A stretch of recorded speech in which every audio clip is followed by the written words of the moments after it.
दिल्ली में एक दवाई कंपनी के अंदर मैंने काम किया। उस टाइम पे तो टेक्नोलॉजी इतनी थी भी नहीं, ना डिजिटल मार्केटिंग की दुनिया थी। मुझे 30 साल लग गए यहाँ पे पहुँचने में, तो एक लंबा समय लगा इसी कारण से क्योंकि उस समय जब हम आए थे तब कंप्यूटर का ज़माना नहीं था। मार्ग ईआरपी से इसका कोई टाई अप हो रहा है या आप ही का कोई प्रोजेक्ट है? आज की डेट में 1.5 लाख केमिस्ट, लगभग 10 लाख व्यापारी आज मार्ग ईआरपी प्रयोग करते हैं। तो मेरा एक छोटा सा सवाल था आपसे कि कब से आप इस प्रोजेक्ट पे काम कर रहे हो? हम ईआरपी को जो हेल्थ केयर स्टार्टअप से जोड़ रहे हैं वो हमने पिछले 1.5 साल से हमने सोचना शुरू किया और अब हम वो सारी चीजें बना चुके हैं। मार्ग ईआरपी, हमारा नाम मार्ग है।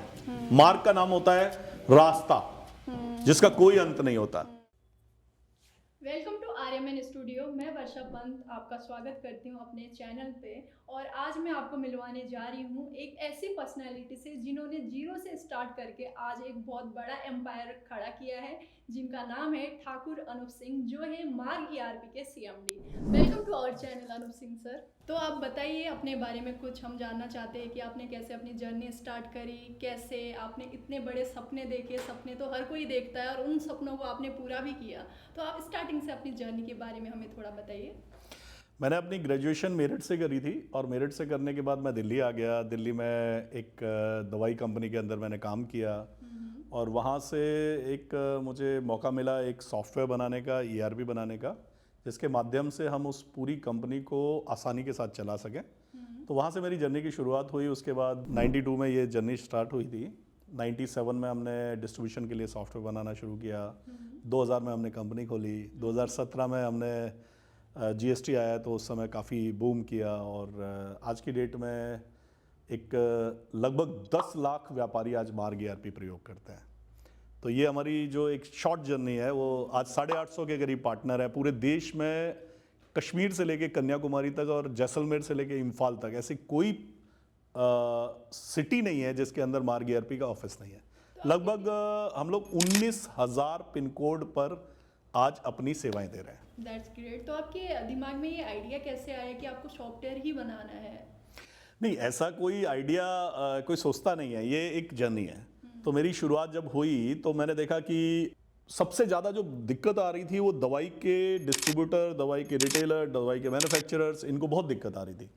तो इनकी दिक्कत क्या थी कि इनका इन्वेंट्री अकाउंटिंग बहुत टफ होता था। तो जो इनका इन्वेंट्री अकाउंटिंग इतना टफ था तो उसमें बैच नंबर, एक्सपायरी और दुनिया के जितने भी लॉ होते हैं वो दवाई की लाइन में आ जाते हैं। तो उस सब के लिए उन्हें एक बेहतर आवश्यकता थी, एक बेहतर ईआरपी की। तो वो बेहतर ईआरपी हमने देने का प्रयास किया और हमारे वो बनाते बनाते मार्ग बन गया। मतलब मार्ग पे चलते चलते एक मार्ग बन गया। जैसे कि हमने आपके बारे में सुना है कि पहले आप किसी कंपनी में जॉब करते थे, देन आपने अपना बिजनेस स्टार्ट किया। तो ये कैसी जर्नी रही कि पहले जॉब करके फिर आपके दिमाग में कैसे आइडिया जाए कि आपको नहीं, जॉब आपको लेफ्ट करके आपको अपना काम स्टार्ट करना चाहिए और आज आप इस मुकाम पे हो? ये भगवान का आशीर्वाद है कि जब 92 में दिल्ली आया तो उस समय मैंने कभी सोचा नहीं था कि क्या करना है। मेरा तो केवल मोटिव था कि एक बढ़िया सी जिंदगी हो, परिवार हो, बीवी बच्चे हों और उसी तरीके से ज़िंदगी चलती रहे। लेकिन लोगों के लिए जब मैंने ईआरपी बनाने शुरू किया तो मुझे लगा कि इससे दुनिया में एक बड़ी समस्या को मैं सॉल्व कर सकता हूं। तो वो समस्या को पकड़ के हमने उसको सॉल्व करने का कोशिश की और उसी वे में हम होते हुए मार्ग ईआरपी तक पहुंचे। तो आप ये कहना चाहते हो कि आपने बस बिजनेस पे फोकस ना करके आपने देश पे भी फोकस किया कि कहाँ पे क्या प्रॉब्लम्स आ रही है, मैं किस में हेल्प कर सकता हूँ?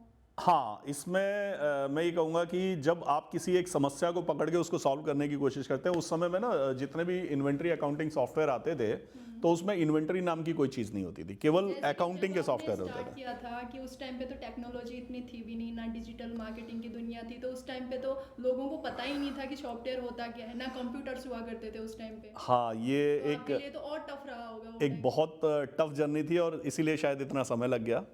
मुझे 30 साल लग गए यहाँ पे पहुँचने में।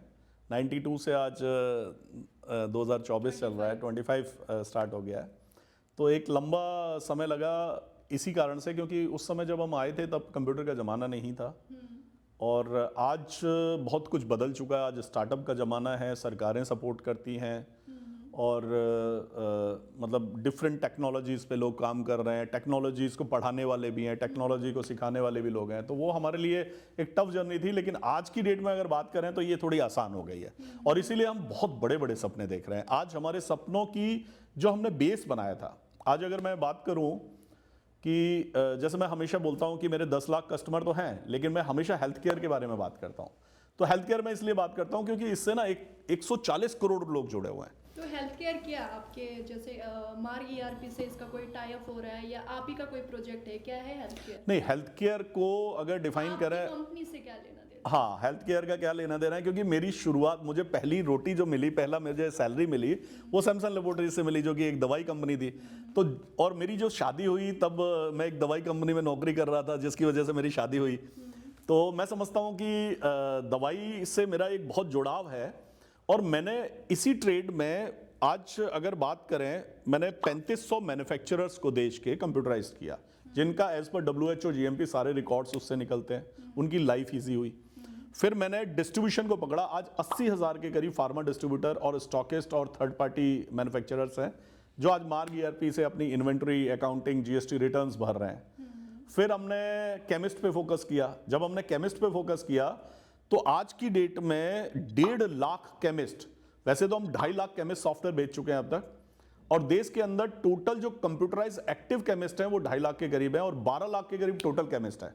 तो उसमें से 2.5 लाख के करीब केमिस्ट कंप्यूटराइज हैं, जिसमें से 1.5 लाख अकेले मार्ग ERP ने कंप्यूटराइज किए हैं, और बाकी जो 1 लाख केमिस्ट कंप्यूटराइज हैं उसमें 250 से ज्यादा सॉफ्टवेयर वेंडर्स हैं जिन्होंने ये कंप्यूटराइज किया है। तो हेल्थ केयर मतलब हमारी रगों में घुस गया।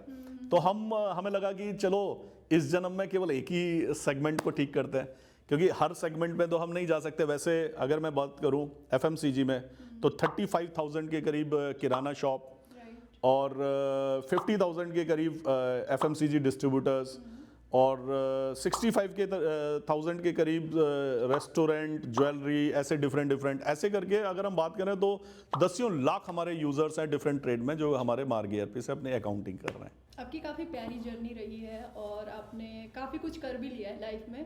तो आपके साथ के जिन्होंने आपकी हेल्प करी हो या जो आपके साथ जुड़ के आगे बढ़े हो, उनके बारे में आप कुछ बताना चाहो? हाँ, उसके बारे में मैं बिल्कुल बताना चाहूँगा। हम लोग 3 साथी हैं और जो हम शुरू से साथ हैं।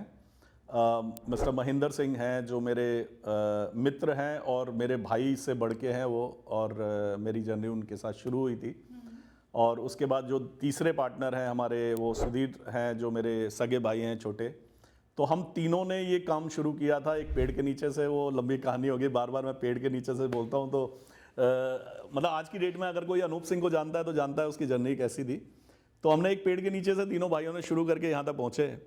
अब हम हेल्थ केयर के अंदर जो सपने देख रहे हैं वो बहुत बड़े हैं और उन सपनों में बहुत सारी बड़ी बड़ी कंपनियां मार्ग ERP के साथ आके उनके साथ काम करना चाहती हैं। बहुत अच्छी बात है। आपको बहुत प्राउड फील होता होगा कि आपने एक पेड़ के नीचे से स्टार्ट करके आज आपने इतनी बड़ी कंपनी बना दी। हेड ऑफिस तो आपका है ही काफ़ी बड़ा, इसके साथ साथ पूरे पैन इंडिया में आपके इतने सारी ब्रांचेज है, इतने सारे पार्टनर्स है। तो कैसे आप मैनेज करते हो इतने सारे पार्टनर्स को? आपके पूरे पैन इंडिया में, I think out of India भी आपकी टीम है। हाँ, हम लोग आज की डेट में ऑलमोस्ट 30+ कंट्रीज़ के अंदर काम कर रहे हैं।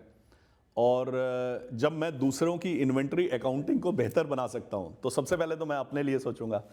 आज की डेट की अगर मैं बात करूं तो हम बहुत कम लोगों के साथ बहुत बड़ा काम करते हैं। जैसे मेरा लाइसेंसिंग सिस्टम फुल्ली ऑटोमेटिक है, मतलब पेमेंट ICICI बैंक से जुड़ी हुई है। ERP खुद ही पेमेंट चेक करता है, खुद ही बिल बनाता है और खुद ही लाइसेंस इशू करता है।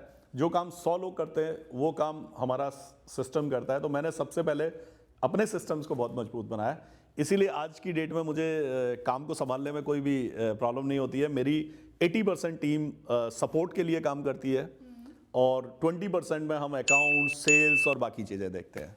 जैसे कि अभी आपने हेल्थ केयर के लिए बताया, एंड ये हमारे लिए भी बहुत अच्छी बात है कि हेल्थ केयर के बारे में कोई सोच रहा है, क्योंकि ये एक मेजर टॉपिक है जो कि बहुत सारे लोग नहीं सोचते हैं। तो सबसे पहले तो थैंक यू, आपने सोचा इसके बारे में। धन्यवाद। और आपके क्या फ्यूचर में प्लान है इससे रिलेटेड? ये बड़ा गंभीर सवाल है आपका। देश की जनसंख्या जो है वो 140 करोड़ है। 140 करोड़ को ना तो कोई सरकार सर्व कर पाएगी, और ये हम आने वाले टाइम में हम 47 तक पहुंचते पहुंचते हम जनसंख्या विस्फोट पे खड़े हुए हैं। तो जब मैं उस जनसंख्या विस्फोट को देखता हूं तो मैं देखता हूं कि हमारे पास ना तो इतना इंफ्रास्ट्रक्चर है, ना हमारे पास इतने डॉक्टर्स हैं, ना हमारे पास हेल्थ केयर की सर्विसेज हैं। हम कैसे करेंगे, कैसे इसको मैनेज करेंगे? आज हॉस्पिटल्स के अंदर लंबी लंबी भीड़ें लगी हुई हैं, हर आदमी को शहर आना है, गांव में फैसिलिटीज नहीं है, तो इन सब चीज़ों को हम कैसे करेंगे? तो उस चीज़ को लेके हमें बहुत चिंता रहती है। तो उसका मैंने समाधान कुछ करने का प्रयास किया है। तो मैं इस आपके इंटरव्यू के माध्यम से मैं बताना चाहूँगा कि RMN स्टूडियो के से जो भी जुड़े हुए हैं और जो इसको सुन रहे हैं, वहाँ तक मेरी बात पहुँचे, और मैं चाहूँगा कि इसको मैं एक्सप्लेन करूँ। और ये मेरा बहुत क्लोज सब्जेक्ट है, मेरे हार्ट से जुड़ा हुआ सब्जेक्ट है। अगर 140 करोड़ लोगों को हेल्थ केयर सुविधाएं देनी है तो वो 12 लाख केमिस्ट के नॉर्मल तरीकों से नहीं दी जा सकती। आज कितने डॉक्टर हैं, कितने हॉस्पिटल हैं? अगर कोरोना में हमने देखा, लाशें पड़ी थी, लोगों को समझ नहीं आ रहा था क्या है, गैस हमारे को सिलेंडर तक अवेलेबल नहीं हो पाया, तो बहुत सारी समस्याओं से हम गुजरे। तो उससे हमारे देश की सरकारों को हेल्थ केयर पर काम ऐसा करने की आवश्यकता है कि एक केमिस्ट की जो दुकान है, जो गांव तक पहुंची हुई है, डॉक्टर गांव तक नहीं पहुंचा है, हॉस्पिटल गांव तक नहीं पहुंचा है, कस्बों तक भी नहीं पहुंच पाए ढंग से, लेकिन केमिस्ट पहुंच गया है। उस केमिस्ट को हमें हेल्थ केयर हब बनाने की जरूरत है, एक हेल्थ केयर का सेंटर बनाने की जरूरत है, क्योंकि वो एक अकेला आदमी है जो पढ़ा लिखा आदमी है, जो लोगों के बीच पहुंच चुका है। आज कम से कम 2-4-5 हजार लोगों के ऊपर एक केमिस्ट तो है। डॉक्टर्स की तो बहुत बुरा हाल है, हॉस्पिटल तो ना की बराबर है। तो उन केमिस्ट को अगर हम एजुकेट करके, उनको सिस्टम से जोड़ के, उनको टेक्नोलॉजी प्रोवाइड करके, अगर हम इस 140 करोड़ को जो बढ़ रही है लगातार, हो सकता है 200 करोड़ हो जाए, उस जनसंख्या को अगर हमें हेल्थ केयर को अगर हमें सर्विसेज देनी है तो हमें उस पे सोचना पड़ेगा, और वही मैं काम कर रहा हूं। तो ERP का क्या भूमिका होगी उसमें? ERP क्या हेल्प करेगा, कैसे बिल्कुल educate करेगा? बिल्कुल सही बात है। अभी मेरी टेलीमेडिसिन की कई कंपनियों से बात हुई। अभी क्या है कि आप डॉक्टर्स को गांव नहीं ले जा सकते, लेकिन क्या गांव को डॉक्टर्स तक पहुंचा सकते हैं? तो टेलीमेडिसिन के माध्यम से क्या हो रहा है कि जो एक छोटी केमिस्ट शॉप है, उसके पास जब भी कोई पेशेंट आएगा तो वो पेशेंट को डॉक्टर के एक हब से जोड़ देगी, जहां जैसे शहर के अंदर एक ऐसी जगह होगी जहां पे 5-7 हजार डॉक्टर बैठे होंगे और दिन में एक दिन में कम से कम 100 लोगों को देख रहे होंगे। ऐसे करके हम पूरे देश की सर्विसेज को कर पाएंगे, अदरवाइज एक डॉक्टर्स को भेज के भी हम कुछ नहीं कर पाएंगे। तो केमिस्ट को हम टेलीमेडिसिन से जोड़ने की कोशिश कर रहे हैं। हम कई कंपनियों से मिल रहे हैं, कई कंपनियों से बात कर रहे हैं जो ऐसी सर्विसेज दे रही हैं, क्योंकि मार्ग ERP के पास 1.5 लाख केमिस्ट का एक बहुत बड़ा नेटवर्क है, जो इम्फाल से लेके जैसलमेर तक और कश्मीर से लेके और कन्याकुमारी तक फैला हुआ है। तो इससे भी तो मेडिसिन ही प्रोवाइड हो सकती है ना? नहीं, डॉक्टर तो provide- सबसे पहले कोई भी पेशेंट आता है तो उसको जो बीमारी है उसको डायग्नोज करना जरूरी है। अगर वो हम टेलीमेडिसिन के माध्यम से, अगर हम मतलब मोबाइल के माध्यम से, जो कि आज देश गांव के कोने कोने में पहुंच गया है, उसके माध्यम से हम उस पेशेंट को उस डॉक्टर से जोड़ देंगे और मिनिमम कॉस्ट के अंदर हम उसको वहां पे प्रिस्क्रिप्शन प्रोवाइड करा पाएंगे। इसलिए पोर्टल है, जिस पोर्टल के थ्रू नहीं, इसको थोड़ा आप समझने की कोशिश करनी पड़ेगी।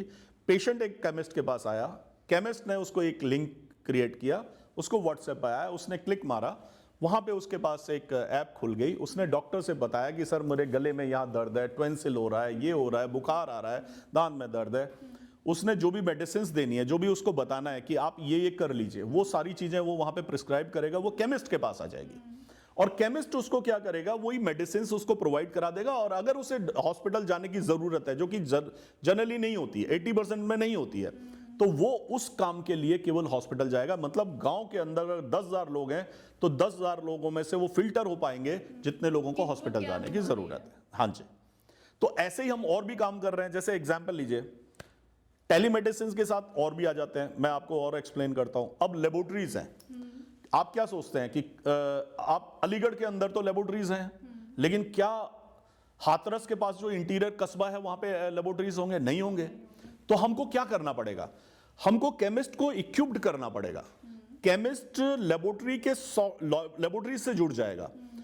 केमिस्ट वहां पर जब कोई पेशेंट आएगा तो उस पेशेंट को लेबोरेटरीज के साथ जोड़ेगा कि भाई आप ये इसको प्रॉब्लम आ रही है, तो जो जहां पेशेंट जाता है एक एक लेबोरेटरी को ढूंढता फिरता है, जाके शहरों में पहुंचता है, वहां पे लेबोरेटरीज अपने टेस्ट के लिए एक आदमी को घुमा के वो 5000 लोगों में से जो 50 लोगों को टेस्ट करने की आवश्यकता है वो एक आदमी से कर सकते हैं, लेकिन वो 50 लोगों को लेकर लेबोरेटरी पे पहुंचना इस मुश्किल है। तो आज की डेट में बहुत सारी लैब्स हैं जो ऑनलाइन काम कर रही हैं, जिन्होंने अपने लड़के रखे हुए हैं, वो जाके सैंपल कलेक्ट करते हैं, तो वो बहुत इजी सिस्टम है। ज़्यादा लोगों का सैंपल कलेक्ट करके मशीन्स में डाल के रिजल्ट निकालना बहुत आसान है, लेकिन इतनी लेबोरेटरीज खोलना क्या प्रैक्टिकली पॉसिबल है? 140 करोड़ लोग, 200 करोड़ लोग, इनको हैंडल करना क्या पॉसिबल है? नहीं पॉसिबल है। तो केमिस्ट को हब बनाना पड़ेगा, केमिस्ट लीड जनरेटर होगा, और वो जब वो पूरे दिन की लीड जनरेट हो जाएंगी, उसको एक आदमी जाके वो 50 लोगों से सैंपल लेके अपने लेबोरेटरी को भेजेगा और वहां से रिजल्ट निकल के आए। ये भविष्य है, ऐसी चीजों पे काम करने की आवश्यकता है। तो हेल्थ केयर के अंदर हमें देश में बड़े बदलाव करने पड़ेंगे, नहीं तो हेल्थ केयर इतनी बुरी तरह से बस्ट होगा कि सरकारें भी इसको संभाल नहीं पाएंगी। तो इसमें आपको क्या हेल्प चाहिए होगी? जैसे हेल्थ केयर जो आप प्रोजेक्ट कर रहे हो, तो आप किसी एनजीओ से आपका टाई अप होगा या गवर्नमेंट से आपको हेल्प चाहिए जो आप जल्दी से इसको सक्सेस कर पाओ, उसके लिए क्या आप... नहीं, इसके लिए हम लोग उन कंपनीज से बात कर रहे हैं, उन स्टार्टअप्स से बात कर रहे हैं जो स्टार्टअप्स ऑलरेडी इसमें काम कर रहे हैं। हम चाहते हैं कि हम छोटे छोटे स्टार्टअप्स को अपने साथ जोड़ें और उन छोटे छोटे स्टार्टअप्स को हम एक नई दिशा दें, क्योंकि आज की डेट में अगर मान लीजिए, मैं एक एग्जांपल के तौर पे समझाता हूं, कोई एक टेलीमेडिसिन की कंपनी है, वो अपना इंफ्रास्ट्रक्चर लगाती है, जाती है केमिस्ट को समझाती है, वो कैसे बढ़ेगी आगे? उसके पास तो कोई नेटवर्क ही नहीं है, और वो नेटवर्क जो आज की डेट में 850 पार्टनर्स का मार्ग ईआरपी का नेटवर्क है।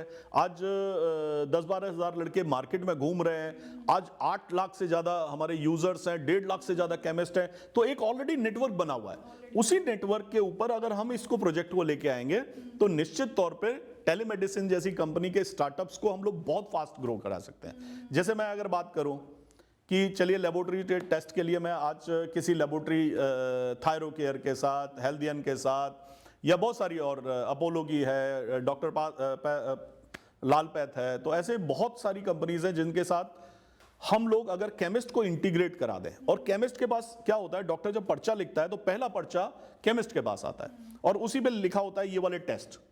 ज्यादातर लोग टेस्ट कराते ही नहीं है और फिर बाद में ज्यादा बीमारियां बढ़ जाती हैं। तो हम क्या करेंगे, हम उसके लेबोरेटरी की लीड को, उसके वो पेशेंट की लीड को लेबोरेटरी तक पहुंचा देंगे केमिस्ट के माध्यम से, और लेबोरेटरी का लड़का जो उस एरिया में घूम रहा है, नियरेस्ट जो लड़का होगा, वो जाके उसका टेस्ट सैंपल कलेक्ट कर लेगा। तो इन छोटे छोटे बदलावों से हम देश को बेहतर बना सकते हैं। तो जैसा कि आपने बताया कि हेल्थ केयर आपका बहुत बड़ा प्रोजेक्ट है जो फ्यूचर में आने वाला है, और मुझे भी पर्सनली बहुत अच्छा लगा ये सुन के। तो मेरा एक पर्सनली क्वेश्चन था, आई थिंक ऑडियंस का भी होगा, कि इसमें हॉस्पिटल में जैसे समटाइम कोई पेशेंट बहुत सीरियस है, गांव का पेशेंट है, तो उसको हॉस्पिटल जाने में तो बहुत टाइम लगता है, क्योंकि वो उसी टाइम गांव में एक तो हॉस्पिटल्स नहीं होते भी तो बहुत कम होते हैं और उतनी फैसिलिटीज़ भी नहीं होती है। तो कोई सीरियस पेशेंट को अगर हॉस्पिटल में एडमिट होना हो तो उसमें क्या आपकी भूमिका रहेगी, कैसे हो सकता है? निश्चित तौर पर हॉस्पिटल को कभी गांव में नहीं लाया जा सकता, तो ये बात मैं समझता हूँ। तो क्या गांव में हॉस्पिटल तो बन सकते हैं? और नहीं, गांव में हॉस्पिटल बन सकते हैं, लेकिन गवर्नमेंट इस पे काम कर रही है, लेकिन ये एक लंबा प्रोसेस है। लेकिन एक काम हो सकता है, मान लीजिए कोई गांव के अंदर किसी पेशेंट को हार्ट अटैक हुआ या कोई प्रॉब्लम हुई, ऐसी प्रॉब्लम हुई, तो केमिस्ट को हम ऐसा इक्विप्ड कर सकते हैं कि वो हॉस्पिटल से जुड़ा हो, मतलब टेक्नोलॉजी हॉस्पिटल से जुड़ी हो। जैसे एग्जांपल लीजिए कि केमिस्ट मेडिसिन प्रोवाइड करा सकता है, तुम्हें क्या बीमारी है वो बता सकता है, केमिस्ट वाला आपका इलाज नहीं करा सकता, आपको एडमिट नहीं कर सकता ना हॉस्पिटल। हाँ, इसी पे हम काम कर रहे हैं।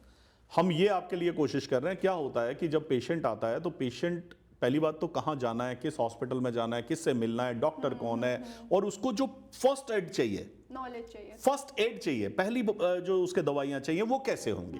तो उसके लिए हम क्या कर रहे हैं, हम प्रयास कर रहे हैं, हम हॉस्पिटल्स के साथ अपने मार्ग ईआरपी को जोड़ने वाले हैं, जिसके अंदर देश के बड़े बड़े हॉस्पिटल्स और सरकारी हॉस्पिटल्स, छोटे हॉस्पिटल, हर तरह के हॉस्पिटल्स को हम ईआरपी के केमिस्ट से जोड़ देंगे। अब जैसे मान लीजिए केमिस्ट के पास कोई पेशेंट आया, उसको हार्ट की कोई प्रॉब्लम हो रही है, कोई डायबिटिक है, कोई किसी को ऑन्को की प्रॉब्लम है, तो वो क्या करेगा, केमिस्ट उसको एक्सपर्ट टीम के साथ, हॉस्पिटल की एक्सपर्ट टीम के साथ कनेक्ट कर पाएगा ऑटोमेटिकली। उससे क्या होगा, उसको फर्स्ट एड मिल जाएगी। फर्स्ट एड मिलने के बाद जब हॉस्पिटल्स रिकमेंड कर देंगे कि आप यहाँ पे आप अपना इलाज करा लीजिए, हमारे पास आ जाइए, तो उसके पास एक टाइम पीरियड मिल जाएगा। केमिस्ट के पास वो सब चीजें हैं जो एक आदमी को थोड़ा सा जीवन बढ़ा सकती हैं, दे सकती हैं। तो वो हम क्या करेंगे, हॉस्पिटल्स को और केमिस्ट को जोड़ देंगे। केमिस्ट हॉस्पिटल्स के लिए एक लीड की तरह काम करने लगेंगे और पेशेंट के लिए फर्स्ट एड की तरह काम करने लगेंगे। और इस पे हम लोग उम्मीद कर रहे हैं कि काफी बड़ी बड़ी हॉस्पिटल्स की चेन है जो हमसे डिस्कशन कर रही हैं, और हम उनसे पेशेंट को जोड़ देना चाहते हैं ताकि गांव के छोटे छोटे पेशेंट को भी अपनी बड़ी बड़ी बीमारियों का इलाज मिल सके। ऐसा ना हो कि गांव के लोग खाली सरकारी हॉस्पिटलों के चक्कर काटते हुए बेचारे चले जाएं। और सम टाइम ऐसा भी होता है कि हल्का सा कुछ हो जाता है, उनको नॉलेज नहीं होती है, तो इतना ट्रैवल करके उस सिटी में आ जाते हैं, फिर कुछ नहीं निकलता फिर उन्हें कुछ नहीं पता चलता है। तो ऐसा कम से कम हम कोशिश कर रहे हैं कि जहां हम डॉक्टर्स टेलीमेडिसिन से जोड़ें, वहां बड़े बड़े हॉस्पिटल्स के साथ जोड़ें, वहीं पे हम लेबोरेटरीज के साथ जोड़ें। हमारी तो सरकारों से भी यही प्रयास है कि हर केमिस्ट को लाइसेंस मिलना चाहिए कि वो ब्लड टेस्ट कम से कम सैंपल कर सके। ब्लड टेस्ट करने के बाद वो उसको अगर लेबोरेटरीज तक भेज पाया, कुछ ऐसी चीजें होनी चाहिए जो हल्के फुल्की जो बीमारी होती है वो खुद टेस्ट करवा सके या उनको हॉस्पिटल विजिट ना करना पड़े। हाँ, तो इसी सबको हेल्थ केयर का, ये जो मैंने कहा ना, आपने बिल्कुल सही पकड़ा है कि फार्मेसी को हेल्थ केयर हब बनाने की आवश्यकता है। अगर सरकारों ने इस विषय पे नहीं सोचा तो हम जनसंख्या विस्फोट की ओर बढ़ रहे हैं। हमारे पास पैसा होगा, लेकिन हम अपना इलाज नहीं करा पाएंगे। आज पैसा गांव में भी है, लेकिन वो पैसा होने के बाद भी हम अपना इलाज नहीं करा पाएंगे। इलाज इतने महंगे हो जाएंगे। इस तरह के स्टार्टअप्स जो आ रहे हैं वो देश के लिए वरदान है। जो स्टार्टअप्स आ रहे हैं जिनके साथ हम कह रहे हैं आओ, हम खड़े हुए हैं। हम फार्मेसी के 1.5 लाख सॉफ्टवेयर आज लेके बैठे हैं और भविष्य में हम 2.5 लाख सॉफ्टवेयर को 2025 तक हम 2.5 लाख केमिस्ट को कंप्यूटराइज कर चुके होंगे। तो आओ हमारे साथ काम करो, हम आप लोगों को 2.5 लाख केमिस्ट तक पहुंचा देंगे और जहां से एक ऐसा इकोसिस्टम, ऐसा हब बनाएंगे जहां से फार्मेसी, हॉस्पिटल, लेबोरेटरी और टेलीमेडिसिन और ऐसे बहुत सारे। अब आपको मैं एक एग्जांपल के तौर पे और थोड़ा सा ऐड कर देता हूं। क्या आपको मालूम है कि डेंगू का भी इंश्योरेंस होता है? 80-100 रुपए के अंदर इंश्योरेंस होते हैं, लेकिन कितनों ने कराए? क्योंकि इंश्योरेंस कंपनी पब्लिक तक पहुंच ही नहीं पाती है। जो आज की डेट में 12 लाख केमिस्ट हैं, जिसमें से 2.5 लाख हम कह रहे हैं कि हमने कंप्यूटराइज कर दिए हैं, हम करने जा रहे हैं। 1.5 लाख आज कंप्यूटराइज है। कम से कम उन 1.5 लाख से अगर हम एक आदमी से 500 लोगों तक भी पहुंच पाते तो हम एक बड़े नंबर को कवर कर सकते थे। आज अगर मैं ये कहता हूं कि केमिस्ट शॉप पे अगर डेंगू का इंश्योरेंस बिकने लगे, केमिस्ट शॉप के छोटी छोटी बीमारियां जो हो रही हैं उनका इंश्योरेंस बिकने लग जाए, तो आज न केवल इंश्योरेंस कंपनी को लाभ होगा बल्कि एक आम आदमी को भी उसका फायदा मिलेगा, है ना। और केमिस्ट उससे 100% अपनी दुकान को बेहतर कर पाएगा क्योंकि कुछ तो पैसा उसको भी मिलेगा। हम इस इकोसिस्टम को ऐसा बनाना चाहते हैं जो एक केमिस्ट के पास आपको हेल्थ केयर का सब कुछ मिले, पूरा हेल्थ केयर का पिटारा। आपको कुछ भी चाहिए आप अपने केमिस्ट के पास जाइए। आपकी डॉक्टर से लेके, आपके बड़े से बड़े हॉस्पिटल से लेके, आपके लैब टेस्ट से लेके, आपके इंश्योरेंस से लेके, और भविष्य में अगर हमारा बस चला तो आपकी गोवा टिकट भी बुक कराने का काम एक केमिस्ट करेगा। तो ऐसी सोच के साथ हम लोग आगे बढ़ रहे हैं। बहुत अच्छी सोच है आपकी। तो मेरा एक छोटा सा सवाल था आपसे कि कब से आप इस प्रोजेक्ट पे काम कर रहे हो? देखिए, पहले तो हमें लगता था हम एक ERP कंपनी है और हम केवल सॉफ्टवेयर बेचने में बिलीव करते थे। आप हेल्थ केयर पे कब से काम कर रहे हो? हेल्थ केयर पे तो मैंने बताया ना कि पहले दिन से ही मैं सॉफ्टवेयर हेल्थ केयर पे ही बना रहा हूँ। वो तो आपने बनाया, वो ठीक है, बट अभी जो आप हेल्थ के लिए अभी आप कंटिन्यू एक प्रोजेक्ट स्टार्ट किया है आपने, ये कब से किया है? हाँ, इसको हम ERP को जो हेल्थ केयर स्टार्टअप से जोड़ रहे हैं वो हमने पिछले 1-1.5 साल से हमने सोचना शुरू किया और अब हम वो सारी चीजें बना चुके हैं जिसके द्वारा ERP इन स्टार्टअप्स के साथ जुड़ेगा और वो सारी चीजें हम लोग डेवलप करके रेडी हो चुके हैं। अब हम अभी रिसेंटली पिछले 1 हफ्ते के अंदर मैंने कई लेबोरेटरी कंपनीज से, कई टेलीमेडिसिन कंपनीज से, काफ़ी सारे हॉस्पिटल्स से, काफ़ी सारी इंश्योरेंस कंपनी से इस विषय में बात करी। उन्हें अपने काम दिखाया कि इस तरीके से आप 1.5 लाख केमिस्ट तक पहुंच सकते हैं। तो कैसा सब रिस्पांस मिला आपको उनका? सब लोग बहुत खुश हैं। एक्चुअली किसी स्टार्टअप को 100-200 करोड़ जलाने के बाद भी, बर्न करने के बाद भी वो नेटवर्क नहीं मिल पाता जो मार्ग ERP एक दिन में उसको दे सकता है। तो वो नेटवर्क के लिए हर कंपनी हमारे से जुड़ना आपका चाहती है। नेटवर्क एक बना हुआ है ऑलरेडी, हाँ, ये आपका प्लस पॉइंट हो गया। ये 30 सालों की मेहनत जो हमने की थी आज वो रंग ला रही है। उसके ऊपर एक हम देखिए अब हमने एक प्लेटफॉर्म बना दिया है जिसके ऊपर चाहे आप जहाज उतार लीजिए, जेट उतार लीजिए, साइकिल चला लीजिए, कुछ भी कर लीजिए, तो मार्ग देश की हेल्थ केयर की नींव बन चुका है। और आज हम लोग जहां 75% कंप्यूटराइज्ड केमिस्ट को सर्व कर रहे हैं, वहीं 25 के अंदर 250 सॉफ्टवेयर कंपनी सर्व कर रही हैं। तो हमारे पास एक्स्ट्रा काम करने की एबिलिटी है और उस पर हम काम कर रहे हैं। तो सर जैसा कि आपने बताया कि हेल्थ केयर के बारे में, और वो मुझे बहुत अच्छा लगा, आई थिंक ऑडियंस को भी अच्छा लगेगा और सारे हॉस्पिटल भी आपसे जुड़ेंगे। तो मैं जानना चाहती हूँ कि आपके फ्यूचर के क्या प्लान्स है, या फ्यूचर में आप क्या क्या न्यू चीज़ें लेके आ रहे हो, या अपनी कंपनी को आप फ्यूचर में कहाँ लेके जाओगे? हमेशा किसी भी कंपनी की जो जर्नी शुरू होती है वो नीचे से शुरू होती है, फिर ऊपर जाती है, फिर डाउन जाती है। इतने बड़े एम्पायर को आज हम चला रहे हैं जहां पे 10 लाख से ज्यादा व्यापारी जुड़े हुए हैं, दसियों हजार हमारे सपोर्ट और सेल्स करने वाले लोग जुड़े हुए हैं, कम से कम 10 लाख लोगों को व्यापार ऑपरेटर्स को जॉब मिली हुई है। तो इतने बड़े इकोसिस्टम को संभाल के रखना भी बहुत जरूरी होता है। उन्हीं सबको हम भविष्य बना रहे हैं, जिसे हम मार्ग बुक्स कह रहे हैं। हमने मार्ग ईआरपी का क्लाउड वर्जन बनाया, मार्ग ईआरपी ऑन क्लाउड, लेकिन वो एक समय तक, अगले 5 से 10 साल तक वो अपने कस्टमर्स को सपोर्ट करेगा।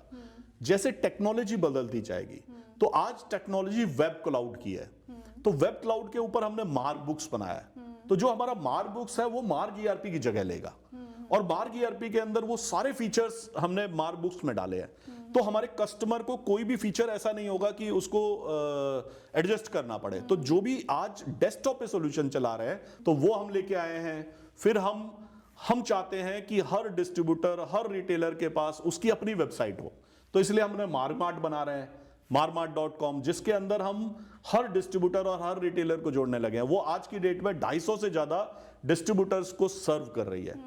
फिर हम डिजिटल ऑर्डरिंग बना रहे हैं। डिजिटल ऑर्डरिंग हर व्यापार के लिए जरूरी है, क्योंकि अभी क्या होता है, सेल्समैन जाता है या रिटेलर आपको फोन करता है, तो वो दोनों की जरूरत नहीं है। तो एक ऐप है जो आपको दिखा रही है कि क्या स्टॉक पड़ा हुआ है, वहीं से ऑनलाइन ऑर्डर कर सकते हैं। तो हम डिजिटल ऑर्डरिंग लेके आ रहे हैं। हम ईआरपी टू ईआरपी ऑर्डरिंग लेके आ रहे हैं। मतलब एक कंप्यूटर ऑर्डर देगा, एक कंप्यूटर के स्टॉक कम होगा, वो ऑर्डर देगा, दूसरा कंप्यूटर ऑटोमेटिकली रिसीव कर लेगा। मतलब आदमी की जरूरत ही खत्म हो जाएगी। हम डिजिटल डिलीवरी की बात कर रहे हैं ओएनडीसी के साथ जुड़ के, ताकि एक रिटेलर जिसके पास कोई दूर से ऑर्डर आ जाए और उसके पास लड़का ना हो, तो उसे परेशान ना होना पड़े। वो एक बटन दबाए, बटन दबाते ही कोई रैपिडो, कोई डिलीवरी या कोई भी ऑपरेटर आएगा, उससे कुरियर उठा के ले जाएगा और डिलीवर कर देगा। आजकल पोर्टर सर्विस आप देख ही रहे हैं। तो हम डिजिटल डिलीवरी ला रहे हैं। हम डिजिटल परचेज लेके आ रहे हैं ताकि मैनुअल परचेज खत्म की जा सके। हम कनेक्टेड बैंकिंग बना रहे हैं। आज की डेट में विश्व का सबसे पहला कनेक्टेड बैंक है हमने, मतलब बैंक को ईआरपी से जोड़ दिया। ये वर्ल्ड में पहली बार हुआ था, जो हमने आईसीआईसीआई बैंक के साथ किया। यूएस भी हमसे इस मामले में पीछे रहा।